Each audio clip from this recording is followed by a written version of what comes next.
நாங்கள் பள்ளிக்கூடம் படிக்கிறப்பெல்லாம் குனிஞ்சு உட்காரக்கூடாது. கொஞ்சம் இப்படி குனிஞ்சு உட்காந்தா வாத்தியார் என்ன பண்ணுவார் தெரியுங்களா? பெரம்பு வச்சுருப்பாங்க, மாட்டடிக்கிற பெரம்பு. அப்படியே கையில் பின்னால் வச்சு கை கட்டிட்டு போயிட்டுருப்பார்.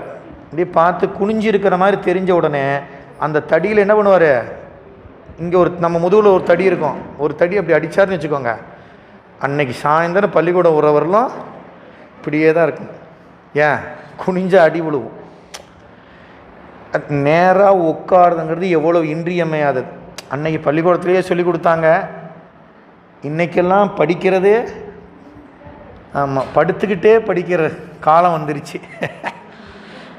அதெல்லாம் நமக்கு நம்ம கற்பதற்குரிய எளிய சூழலை அதெல்லாம் நம்ம உடம்பு உருவாக்கி கொடுத்தாங்க. அந்த காலத்தில் கல்வியில் ஒழுக்கம், நம்ம உடலை பேணுவது, பண்பாடு, நாகரீகம், இதெல்லாம் எப்போ இருந்துச்சுங்க? நம்ம கற்கக்கூடிய கல்வியிலே இருந்துச்சு. அப்போ அதெல்லாம் இந்த மரத்தடி என்பது எப்படி இருக்கணும்? நேராக இருக்கணும், கூன் உழையாமல் அப்படி ஒரு தடி மாதிரி நிற்கிறது. அதான் அசையாமல் இருப்பு. அப்போ தான் அந்த மனம் என்பது அப்போ தான் இறைவனோடு லயிக்கும், லயித்தல், ஒன்றுபடுதல். அப்போ மனம், உடலை பற்றிய உறுதல் என்ற உணர்ச்சி இதெல்லாம் பொருந்தாது இறைவனோடு கூடியிருப்பவர்கள் இலக்கை அடையலாம். டார்கெட்டை என்ன பண்ணிடலாம்? அச்சீவ் பண்ணிடலாம். அடுத்த அதே பகுதியில் இன்னொரு பாட்டு. பூவினில் கந்தம் பொருந்திய ஆறுபோல் சீவனுக்கு உள்ளே சிவமணம் பூத்தது ஓவியம் போல உணர்ந்து அறிவாளர்க்கு நாவி அணைந்த நடுதறியாமே. இப்போ இந்த நெறியில் நிற்கும் பொழுது விளையக்கூடிய அனுபவம் சொல்கிறாருங்க. சீவன் அப்படின்னா ஆன்மா.